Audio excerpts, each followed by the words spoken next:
I don't know that Oscar. it is. I don't know what you're doing right now, and I'm terrified. So, in our lovely informal universe, we're already recording. So, you guys on YouTube may notice there's a cooler person here with us. This is Dale. Dale has come to help us record a Grant Morrison special. Hooray. Woo!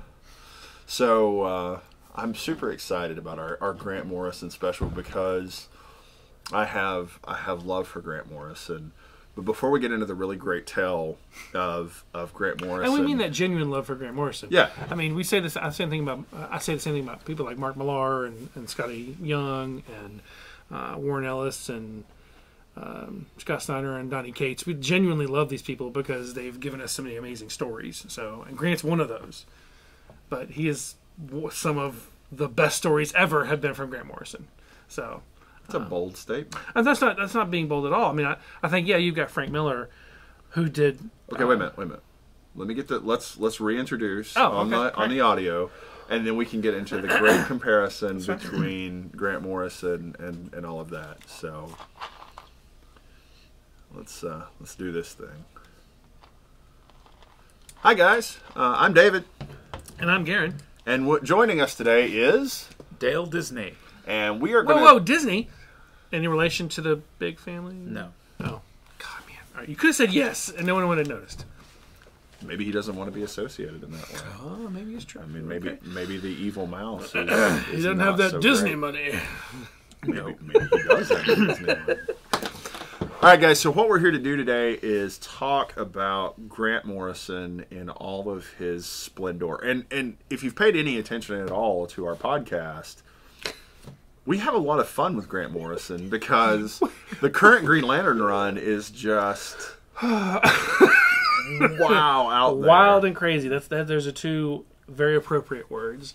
More appropriate would be, what are you smoking? And Where can I get some? why aren't you sharing it with the rest of us? Yeah. Because either he's got these dreams he has in the middle of the night and just writes them down and just pulls them into the comics, or I'm not entirely sure where all this is coming from, but I will say I've loved what he's done. My dreams aren't that vivid. I just can tell you I'm not that cool.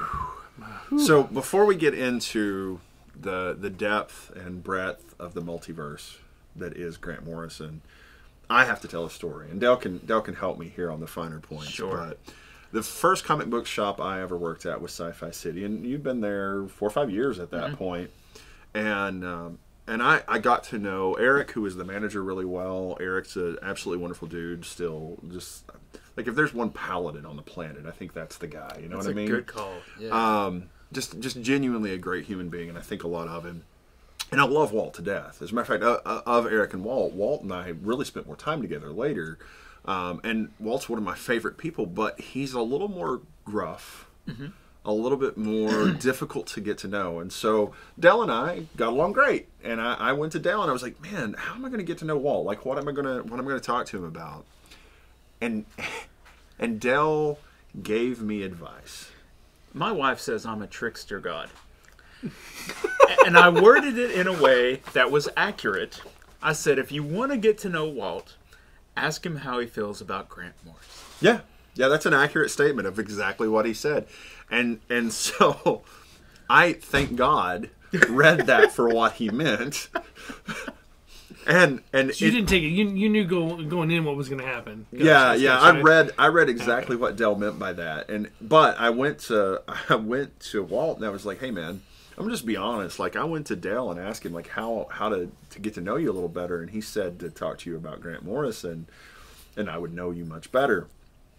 And 45 minutes later, and many grandiose gestures, I found out exactly how Walt felt about Grant Morrison. So what are Walt's complaints about Grant Morrison? We'll have to ask Walt to come on and speak to that. And maybe that's the next step. Like, hey, man, can you sit down with us? Maybe that's an entire podcast all by itself. Yeah. Just the complaints about Grant Actually, Morrison. I wouldn't mind getting Walt's take on comics. Like, it really would be a fun thing just to have Walt on the show. But in all actuality, it led to me opening doors with Walt and starting to talk about comics with him, which we could talk about D&D, we could talk about role-playing games. Sure. But really, we didn't get into the deep comic stuff until after that. And then the Hyper Crisis is real. There was a little Photoshop work done, and the Hyper Crisis is real icon appeared, which was Walt's head superimposed over something that Grant Morrison had done, and that was pretty fantastic. And yeah, we had a lot of fun in the shop around the love or hate between Walt and Grant Morrison. The little icon when you open up the Windows menu on the computer at Sci-Fi City is still a picture of Grant Morrison. Yes. Thanks to my shenanigans. And I appreciate you. So no one's ever changed it? No, never mind. I'm fairly certain they don't know how. I had that knowledge, but I loved how much it got on Walt's nerves, so I left it right where it was. So it was really a great time. So Dell and I bonded somewhat over tormenting Walt about Grant Morrison. And it's funny because up to that point, I don't guess I knew much who Grant Morrison was. And Grant Morrison had been doing comics for a lot of years at that point. Long time. Falling backward, I had read Grant Morrison, but because I was that guy who didn't care about the writers and the artists, just liked comics, I had a lot of Grant Morrison in my collection that I just didn't realize was there. DC 1 Million is the one that always comes up for me. J. Earth 2. Yeah. Yeah, one of my favorites. Yeah, honestly, genuinely one of my favorite books. And it's funny because for a long time I was just like that too. Really didn't care about who the artist or the writer was. But years ago, in my comic book store, my comic shop days in West Virginia, we had my little store is called Jacob's Treehouse, and I had 3 or 4 comic book people who were about my age, but maybe a little bit younger, who literally were like, "Hey, listen. Anything Mike Mignola does, I want. Anything Grant Morrison does, I want. Anything, say, Jeff Lemire or whoever." They were like, "Listen, I don't care what it is, I'll take it. No matter what the company is, I'll take it. Just remember, it comes out in previews and it comes from him, I want it." I have people right now in our local comic book store here in Nevada that say, "Anything Matt Fraction, give me. I'll take it." So that's what we do. And I became a more discerning reader at that point because I could go back and go, Grant Morrison, what did he? Oh my God, he's done everything, And this is before Wikipedia was a big thing. And as I can cheat now, look at Wikipedia and look at the thousands and thousands of things he's done.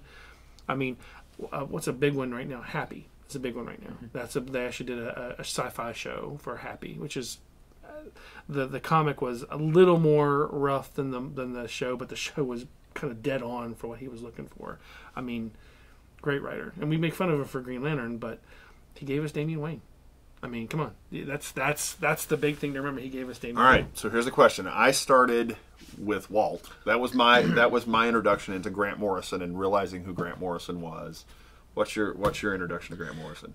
I was a Marvel person. Yeah. And really didn't have a lot of experience with DC. And I picked up Infinite Crisis. And that was my jumping on point to DC. And so I went headfirst into the Multiverse. And really love that aspect of it. So my first experience in DC was okay, there's the Golden Age Superman and Superboy Prime and all these other potential versions of Superman about, plus all the other heroes, and how neat is that? And I went from there and started picking up some of the trades of JLA that were on the shelf. Yes. And they were Grant Morrison JLA. And reading some of Morrison's run on that really introduced me to the team dynamic of the Justice League. And also at the same time really gave me a lot of what I think I would fall in love with from Morrison's writing. Which overall in everything he does, it seems to me consistently he'll try to take the concept, reduce it to its basics, and then expand from there into, as you have commented, some wackiness or some craziness. So reading that JLA run, there's an angel on the team. Superman at one point is wrestling with another angel. Plastic Man is being Big Barda's outfit at one point, and then he gets choked for that. So it kind of it's full of Morrison isms in a way, but I don't know. But it's also much more well accepted than some of his other grandiose experiments. I don't know why that might be, but it's funny. I've read tons of Grant Morrison over the years, but my big introduction to who he was New X-Men. Yeah. That was the big one, first one for me, because I remember reading it going, what the hell? And there was, now here's the thing, it wasn't as crazy as some of the other stuff has been later on in his life, but the New X-Men was pretty insane. Who the hell is Zorn? Well, what are we doing here? And he gave us some great staples that stick around to this day. Zorn as an example. Yeah. But what turned me off to it was Frank Quietly's art. Yeah, see, I love Frank Quietly, though. And it's exactly that. I think Morrison and Quietly partnered well together because they have a common dynamic that you either love them or you hate them. And it was, I think it was Cassandra Nova. Oh, yeah. You know, that pinch face, wrinkled, Xavier. Yeah. It's like, why are they drawing Xavier so bad? Oh. This is the evil sister. Yeah, Okay, fine. Evil sister. Yeah, exactly. I think, and here's the thing. So, how much did Quietly do with him? A bunch, right? Because they did All-Star Superman, Batman and Robin. Yeah, I mean, All-Star Superman, one of probably the best Superman story ever created. And don't get me wrong, I love Bendis. He's done a great job. But my God, Frank Morrison took that death. Grant Morrison. I'm sorry, Grant Morrison. I say Frank Morrison. Grant Morrison took that death and said, "You know what? We're gonna have fun with this. I'm gonna kill him, but it's gonna be amazing." He took took all the Hercules stories and what Hercules had to do in his feats and put them into just amazing. And honestly, you cry at the end because you're like, "Oh my God, Superman's dead, but is he dead? He's living in the sun. Is that dead? Is it alive? What is it? Is he supporting the sun? What is it?" So, amazing. Which, that's a direct pull from DC 1 Million. It is, where yeah. Superman Prime has flown into the sun. Exactly. And is just hanging out. Right. Yeah, I don't know how you get Cable on the sun, but apparently he spends, a few 100,000 years just meditating in the sun until they try to shoot him with a kryptonite missile head that turns out to be a freaking Green Lantern ring. And Morrison wasn't the first person to put a Green Lantern ring on Kal-El's finger, but having him solar charged for so long that his powers are at their penultimate maximum, and then handing him the ability to shape the universe in any way he wants, that is the ultimate hero. There is no one who defeats that version of Superman. Well, the ultimate Superman is the one who has Cap, Shield, and Mjolnir. So that's the ultimate. You can't hold Mjolnir. He's immune or not immune to magic. No. When Thor can grant you the ability to hold the Thor, the hammer, he said you can hold the Thor. I think that's different. Hold the Thor. Come, Jane Foster, hold the Thor. That's some fan fiction. He can say, listen, you're clearly worthy. You can hold my hammer. He can hand you the hammer and grant it to you for a brief time. So yes, when holding this amazing shield and this hammer at the same time, that was my favorite Superman of all time. But so has Grant Morrison done Marvel other than New X-Men? He did Fantastic Four, Marvel Boy, some Marvel Knights, I think. Okay. Yeah, so I'm like Dale. I'm mostly a Marvel guy. I'd say that's okay too. I mean, but here's the thing though. You read a lot of DC books, and now especially. Yeah. And maybe not 10 years ago, but now you do. And now I think the more you, and I know that when you picked up that Green Lantern the first time, I remember the first time you and I read, you're like, the hell is this? The guy's a mushroom cloud for a head. What the hell? What's going on? Yeah, so that's that introduction, and we're continuing reading even season 2. And in spite of the fact you don't like Hal Jordan, you're still reading, which is actually pretty interesting to me. I like Morrison's writing, man. Yeah. It's escapism at its finest. Absolutely. Like you can get what you need from it without feeling the typical burden of a Batman story or a Superman story where you're 12-year-old you would have liked it and liked it in the exact same way that 40-year-old you likes it. Right. I feel like Morrison gives me some depth to the story that 14-year-old me would have been like, no, but 40-year-old me's like, it's pretty all right. It's pretty all right. Now the question is, Dale, have you read Klaus yet? No. So I was introduced to Klaus by an old friend in Roanoke, and we were traded comics. We worked in the same place, and we traded comics back and forth. And I'd go, "Oh, have you tried this out?" And I'd like show him, say, Infinite Crisis, and he'd go, "Oh man, Infinite Crisis is amazing! I've never read those." And he'd show me something. And he brings me Klaus, right? The first like 7 issues, what it was, right? And it's this insane version of Santa Claus, who's Kris Kringle, or the Klaus, right? But it's essentially he's this big, buff, burly dude who's been kicked out, and he's kind of like on the run, and Christmas has been turned into something horrible, and he has to go and take it back over from the evil queen. Great. And it's typical Morrison, exactly, like twists and turns you don't see coming. I expect the same thing with Mark Millar. I expect the same thing with Warren Ellis. I expect the same thing with certain writers. You're like Donny Cates, another one. I expect the twists and turns. I expect it to be some sort of like, oh, what happened? You know. So, and Grant Morrison, he definitely delivers, man, every single time. Great books. And with the Green Lantern and the mushroom head guy. Number one, back to Walt. I remember I picked up issue 1 and I looked at Walt and I opened it up and I said, let's see how long this takes before it gets full blown Grant Morrison. And it was just like flip, like Walt, this guy has a mushroom head for a mushroom for a head. Mushroom for a head. So it took like 5 seconds to go full Grant Morrison. But you know, with the Green Lantern, you like again kind of taking it back to that basic idea. Like Green Lantern is a space cop. Oh, yeah. Boom. Yep. But then, like, also making it kind of infused with that 50s, 60s psychedelia. I appreciated Grant Morrison's ability to, like, make aliens that are truly alien. And he's well equipped for that with some of his, like, psychedelic experiences and ventures into magic that he talks about. So that was weird and wacky, but I appreciated that because I'd never conceived of that. And it is really refreshing to see, you know, like, an alien creature that's not just a weird-looking humanoid. Yeah. Like something more than just, like, that's a human with blue skin. Right. Well, like the Justice League run right now, you've got the Justice League fighting the Daxamites, who are just Kryptonians who just look like humans. Well, they're Kryptonians, but they were depowered Kryptonians, right? It doesn't kind of matter. The point is they look like humans. Yeah. And so if you have them show up and just be, you know, normal people on the street, they can just be normal people on the street. Yeah, you would not know. And I think Morrison has given us, exactly as you said, some real aliens.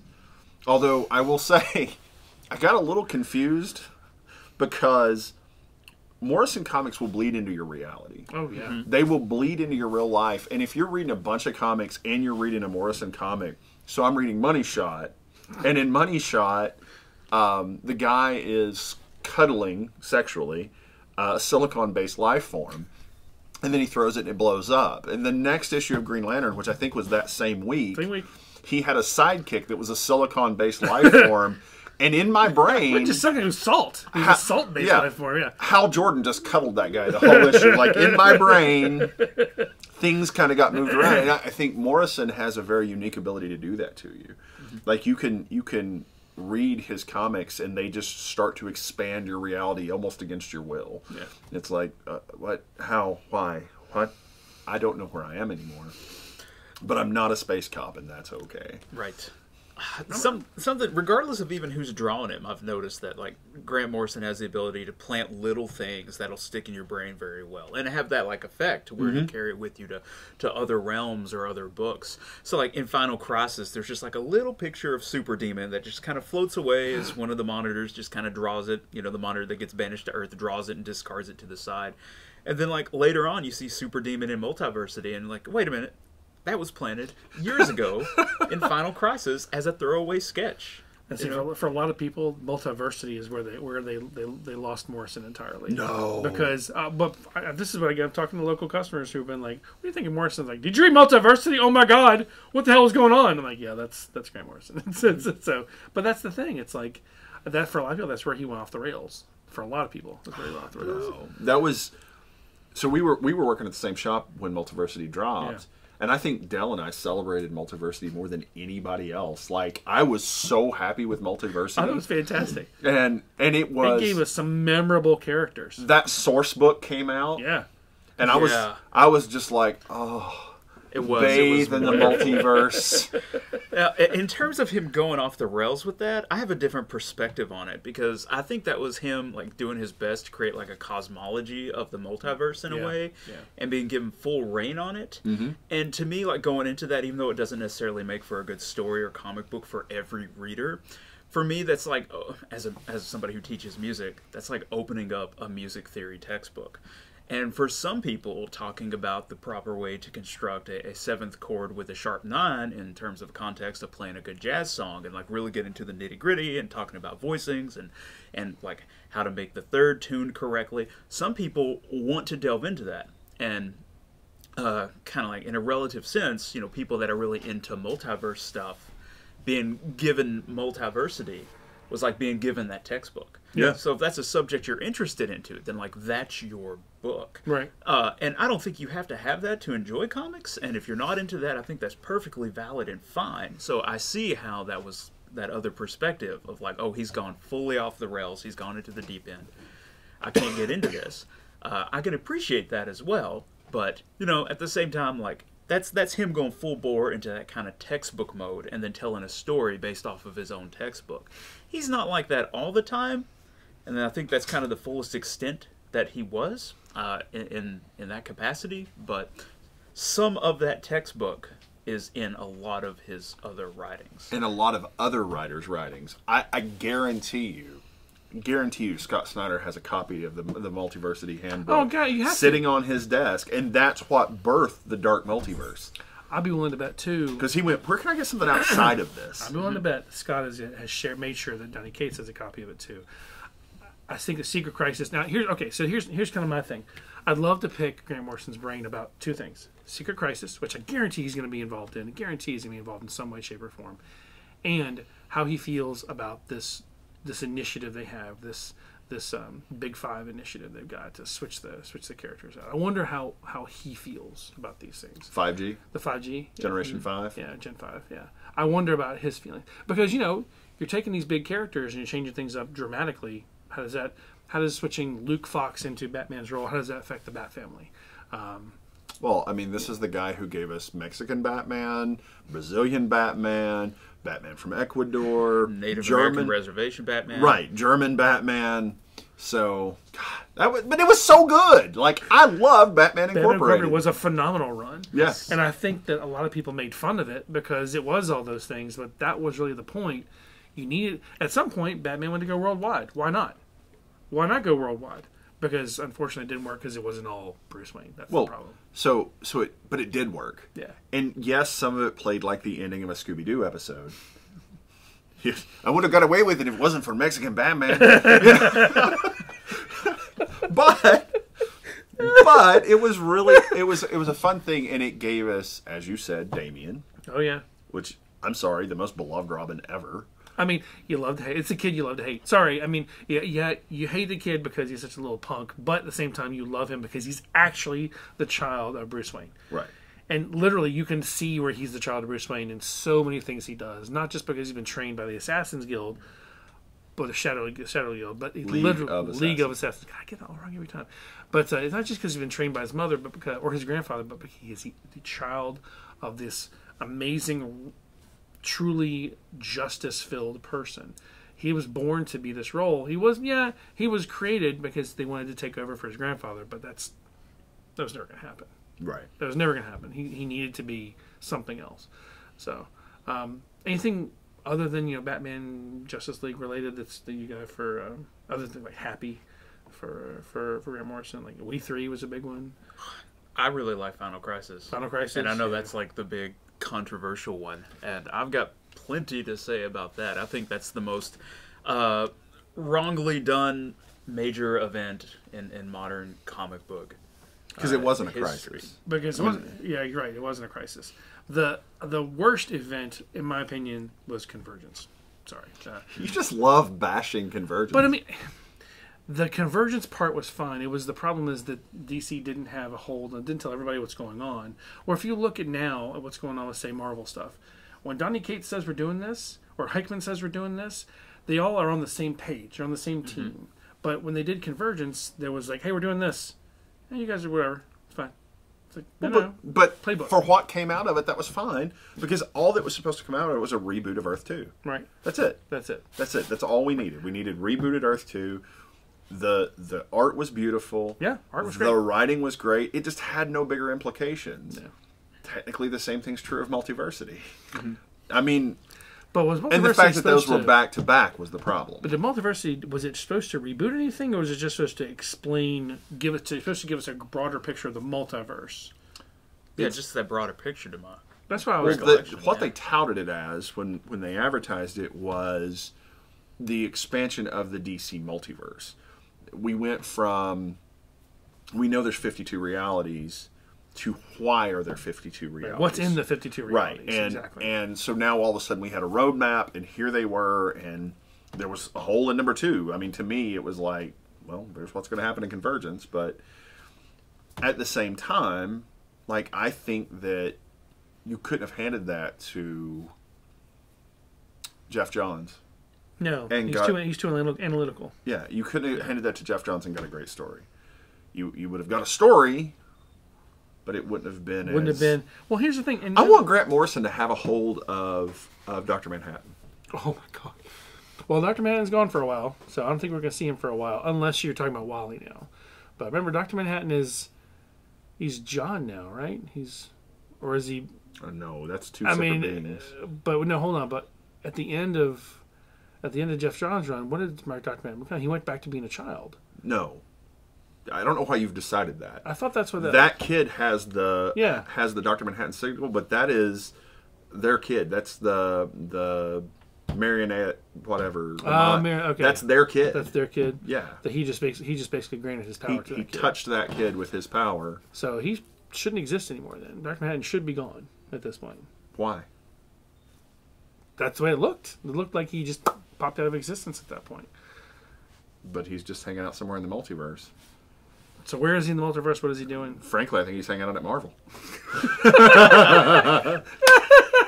Yeah, I kind of see the point there. He's gonna move Eric Masters' hammer 2 feet out of the way so that there's no thunder strike. So thunder strike. Yeah. Aww. This has nothing to do with Grant Morrison. I'm sorry, but this is what happens when you start looking at the bigger picture from a Grant Morrison-like perspective. You start. Now, do we know if Grant Morrison at one point he was exclusive to DC? Is he still exclusive to DC? I don't know. I don't know either. That's a good question because he's done Marvel, he's done DC, he does a lot of indie work. He may be exclusive. If he's exclusive to DC, we may never see him in the Marvel Universe until the merger, until the Secret Crisis happens. Which I hope to God he writes some Secret Crisis, man. I hope it's Donny Cates and Scott Snyder and Jeff Johns and Grant Morrison and.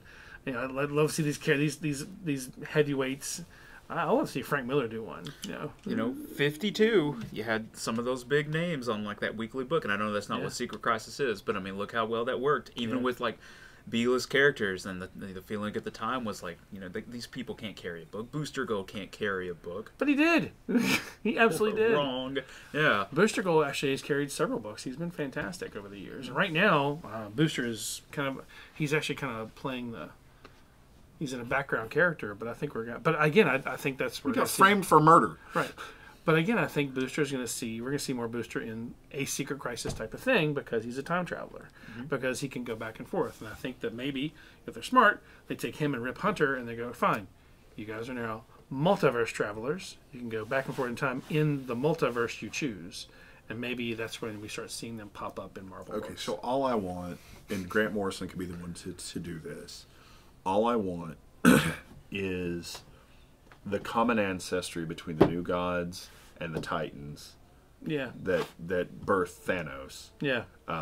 And maybe you get a hybrid character that is Thanpocalypse or Dark Thanos or I don't know how that all works out, but Grant Morrison would. So you're advocating bringing the Amalgam Universe back? Actually, that's been my prediction for Secret Crisis all along, which again has nothing to do with Grant Morrison. But I think it could. I think we get a collision of worlds that gives us an amalgam world that's permanent, and we get stories from the Amalgam Universe. And I hope they don't call it amalgam. I hope the Hyper Universe or Hypertime or Hyperspace or Hypercraft. No, all that's Grant Morrison. We can't do any of that. None of that. Hypernauts. Wait, but you get one shared universe that has all of the lineup for both universes. So we've got the multiverse of Marvel, multiverse of DC, and then the one universe that has that takes place in Bleed Space, which incidentally, Grant Morrison invented Bleed Space. Yeah, he did that in Stormwatch. Yeah. Stormwatch, is that right? Stormwatch. Yeah. So, yeah. Which, at that time, was in Wildstorm. Well, Wildstorm, you're right. Was in Wildstorm and was not part of the DCU at all. Right, but now it is. And now has made its way into... And Bleed Space is real in the DC universe. That's a real thing they've talked about several times, yeah. So, I tell you what, man, some of the stuff we talk about with Grant Morrison is just, it's amazing in how it's affected the rest of everything else, the rest of comic books in general. But again, we compare him to Frank Miller, compare him to you compare him to Mark Millar, Warren Ellis, Donny Cates, Scott Snyder. Can you compare him to Jack Kirby? Well, Jack Kirby was less a writer than an artist, but you can compare him to Jack Kirby in that... As a world creator. He's a oh, yes, very much a world creator. Very much so. And I think of the same celestial level. Oh, yeah. I mean, honestly, yeah. Well, I mean, Kirby gave us the New Gods. That's the big one. That's other than, the Eternals, which he gave us the Eternals as well. So, but in a different way. The New Gods. The New God. The Marvel Universe. Yeah, exactly. So, but what has Grant Morrison done with those New Gods? So maybe that's the key. Maybe the New Gods make a return through Grant Morrison. Well, I think that's what Final Crisis was really an attempt at. It just wasn't marketed that way or set up properly. Yeah, I think you're right. But and there was an arc of JLA that was basically Final Crisis done in a more concise manner. Yeah. So I feel like he wants to do that. I feel like he tried it in JLA, but it was kind of a future story, And then Final Crisis, which just wasn't set up well, wasn't well received, and then kind of was forgotten about before too long. Yeah, I think he's got it in him to do that. I think he'd like to do that. I think it'll come to pass. I'd like to again. One of the reasons I like to pick his brain to find out kind of what's going to happen now, because one of the big pushes with this 5G was to bring in new writers and new artists who'd never done DC Comics before. So I wonder if they're going to push the old guys like him aside and say, "Hey, we want these new people doing new things with these new characters." I don't know. Maybe. So the merger's already happened. Marvel already owns DC, and Donny Cates and Hickman and those guys are going to go write the DC books. No, maybe. What I mean by new guys is new writers and artists throughout the world who've never done comic books before. Right. And that when I read that article I read was basically talking about the fact they want to hire new people.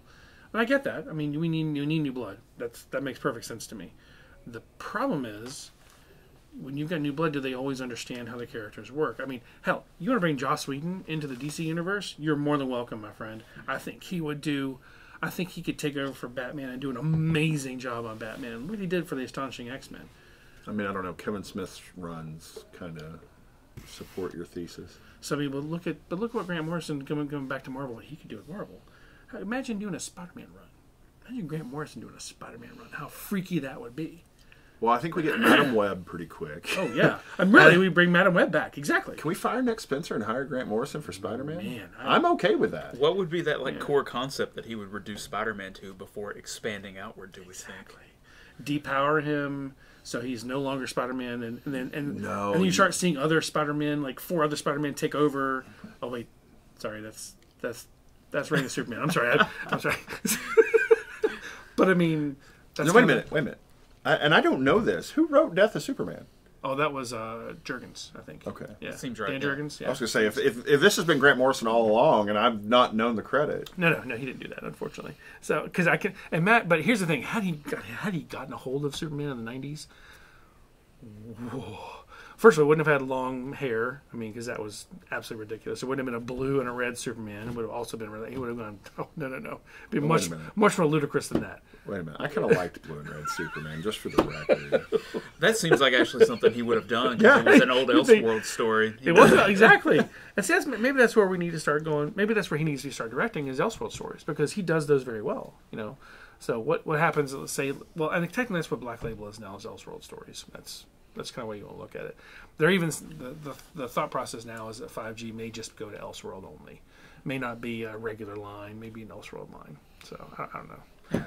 Grant is so good at incorporating those aspects of older stories. Oh yeah. In a way, it makes me think of Tolkien, And to where, like, you read Tolkien and you can enjoy Tolkien for exactly what Tolkien is, but to look at, like, Tolkien's list of influences and the things that are wrapped up in Tolkien's writing is to look at, like, a history of English literature and beyond. And I think Morrison is really gifted in that regard at, like, taking those old things, like going back to the 1950s with Green Lantern and redoing it for modern times, or even simple stuff like, we're going to make Magneto a mutant terrorist again, but we're going to do it on a new scale. Right.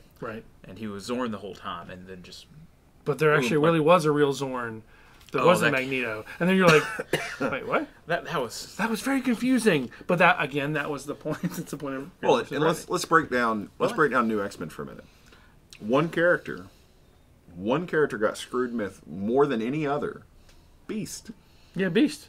Going from, I'm going to cure my mutation, which is what he was trying to do. Yeah. I'm going to not be the blue hairy guy anymore. Yeah. And becomes a lion. Yeah. For, I don't know, 40, 50, 75 issues. Yeah. I mean, he's at lion face instead of just a beast. Yeah. Yeah. And it completely, as Dell has really well pointed out, it took him back to his original character. People forget Beast wasn't originally blue. No, he was just a dude. He was just a very agile dude with big feet and big hands. Yeah. He was a stocky guy. And trying to make himself look more conventional proved to do exactly the opposite, and it made him monstrous. They gave him his secondary mutation. Right. Yeah. And in the process introduced the concept of secondary mutations. I believe that's when we got the diamond form for Emma Frost. Killed off Jean Grey again, which, as much as I hate that as a plot device, it really resonated at that exact point in time, because so much of what the X-Men were about were centered around Jean. And she's never been the leader until X-Men Red. Yep. You know, all this which was time amazing. later. Which amazing run. Amazing run. But Morrison boiled things down. And one of the things that he kind of successfully did was pulled Xavier out of the way. Yeah.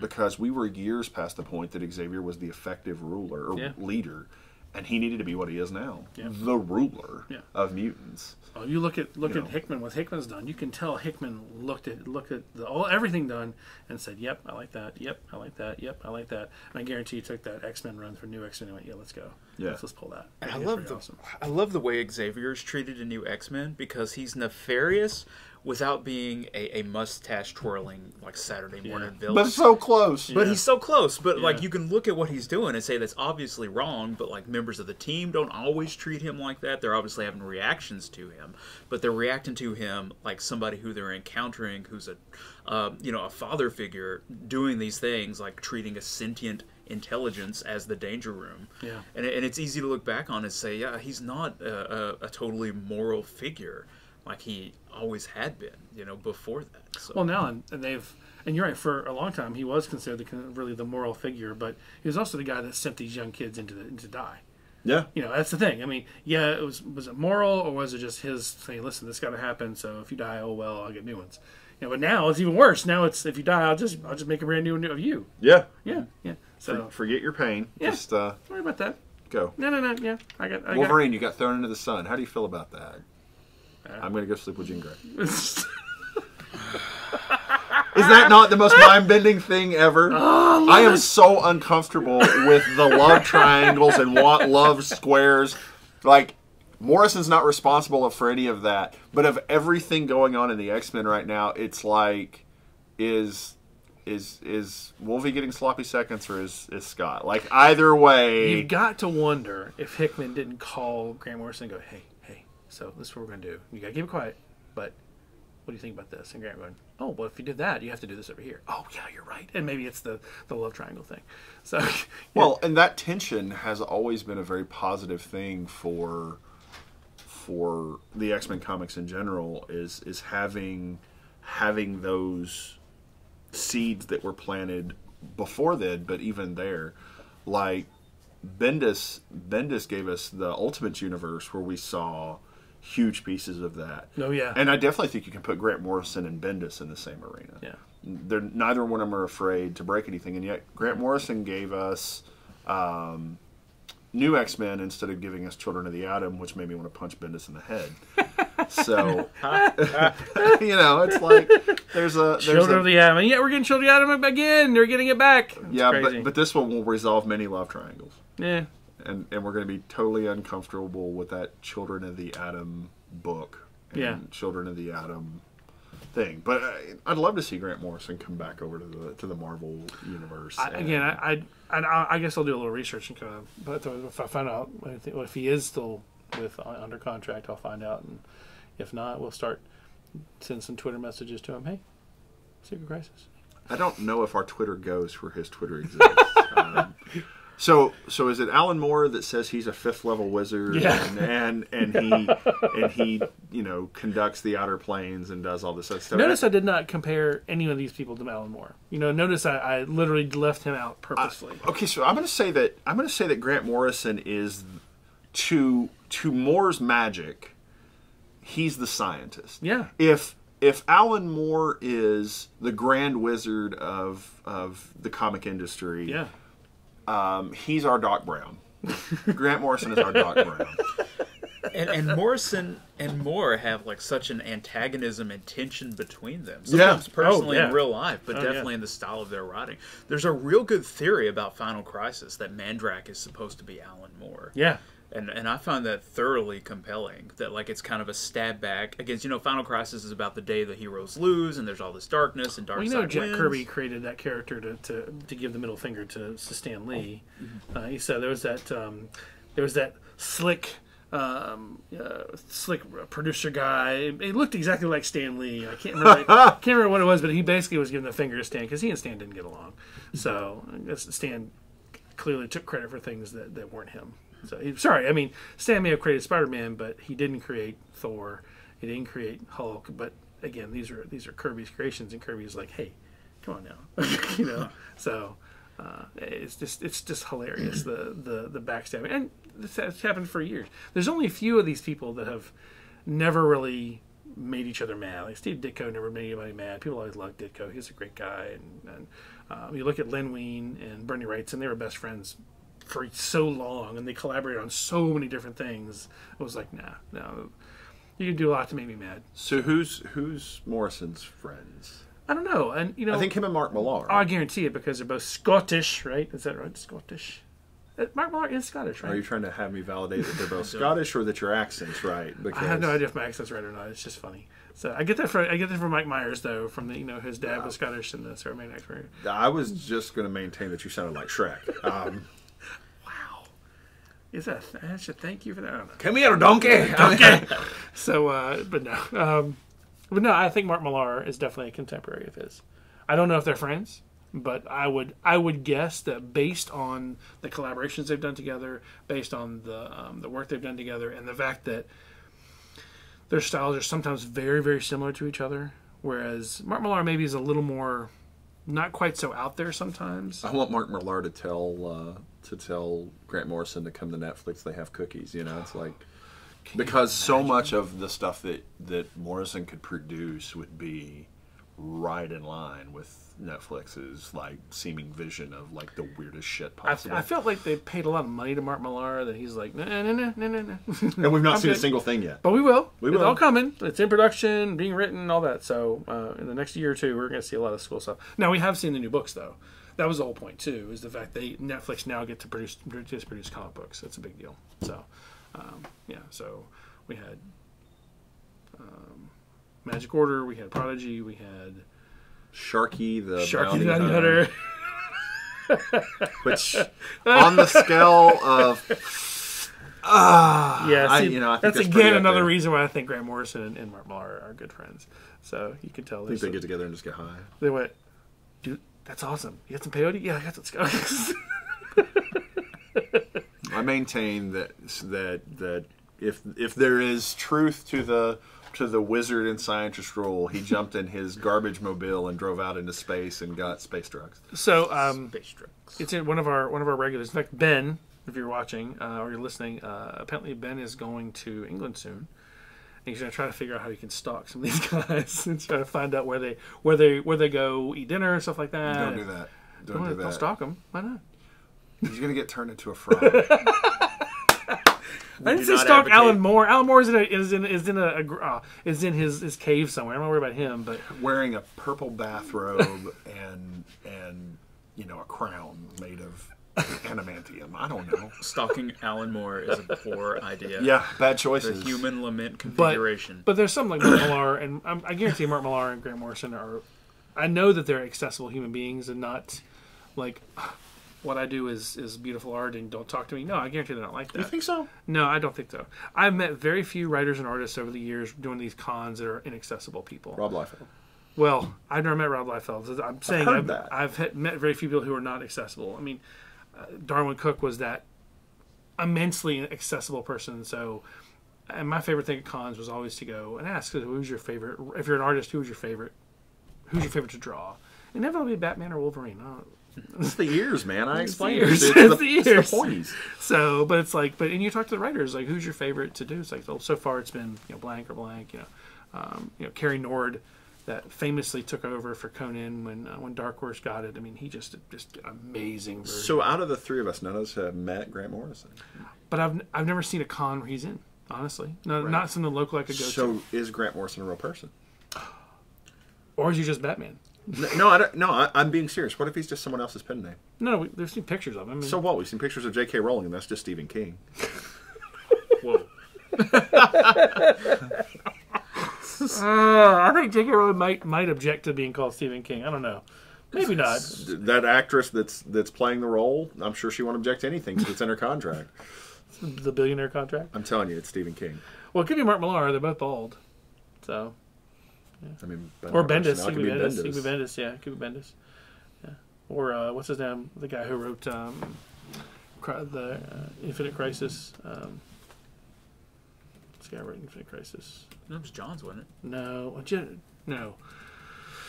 It was I believe it was. It was a conspiracy writer that wrote some of the DC Crisis stuff, and I can't remember who it is now. But you're looking for images now of Grant Morrison? No, I googled what conventions will Grant Morrison attend in 2020. Oh, nice.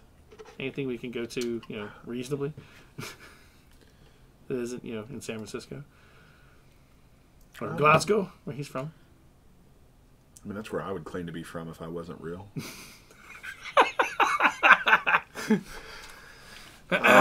Wow, this goes back to 2015. There has been there's no appearances listed.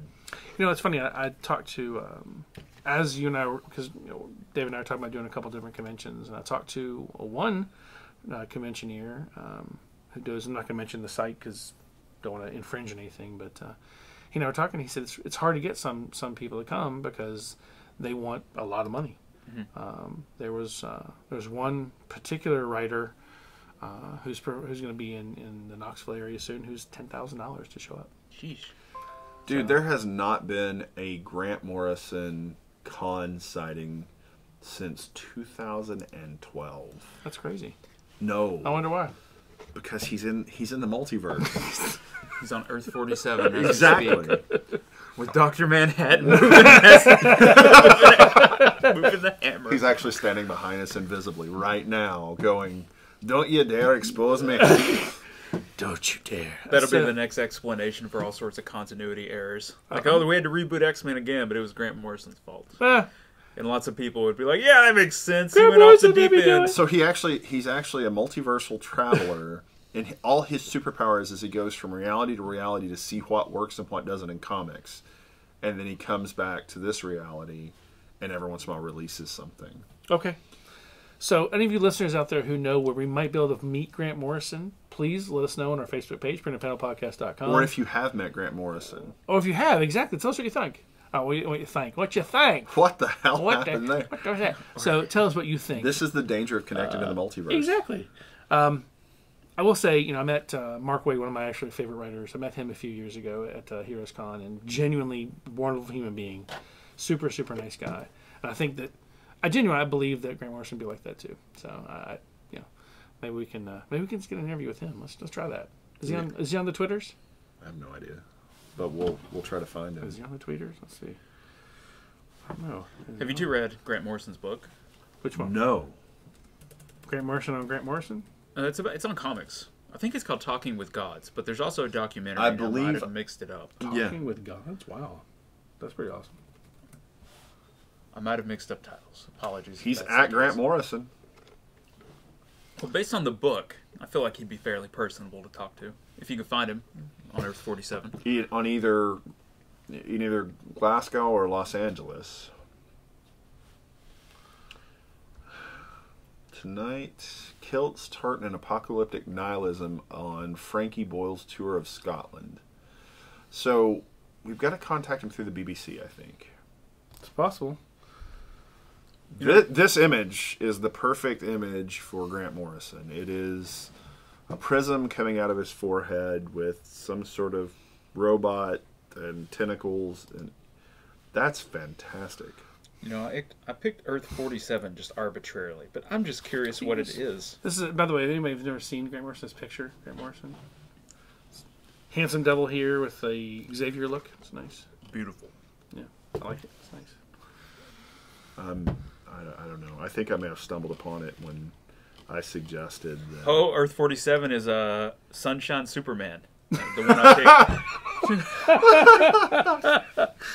Whoops. Well chosen, sir. Yeah. Well chosen. Yeah. Kilts. Things. So that's kind of it for me for Grant Morrison. Anybody else? Anything else? Final thoughts, Dale? Any final thoughts? The Hypercrisis is real. Everything is canon if you want it to be. Yes, it is. Everything is canon. Yeah. Grant Morrison's failures are sometimes as memorable as his successes, and let that be for you what you want to make of it. I don't know. Well said, sir. I can, sure. Yeah. All right, guys. Thanks for listening. All right, so to cut out on YouTube, here's your homework assignment, kids. Prove to me Grant Morrison is real. And not just a collective consciousness of an editorial board since 2012. 12. Is he just not left? So he's like Paul. He died in some sort of car wreck, and now they're just this sticking Scottish bald men in his place. Does he just not leave Glasgow? Is that what it is? I don't know. I mean, I'm willing to go to Glasgow to find him, but I'm a little bit afraid of what I would find. We have a mission. Yeah, Grant, if you ever, Grant Morrison, if you ever actually see this, which I... Please don't use your godlike skills to kill us. Yeah, please don't kill us. But number one, we would love to sit and talk to you and have a chat. So I think we can afford a plane ticket. No? You can afford a plane ticket? I'm in on this adventure if it happens. Okay, so Dale is out. Well, willing to help a plane ticket. I mean, given that the way this interview came about was Dell posted something on Facebook that I answered and Eric answered, and we answered back and forth, and then we talked, and it was like, we got to do this. Sure, that's fine. Let's do this. Dell has to go if we go. Yeah, so yeah. I vote for Dale going to Glasgow to go see him. Oh, thank you. I think he's going to kill us all with his multiversal brain.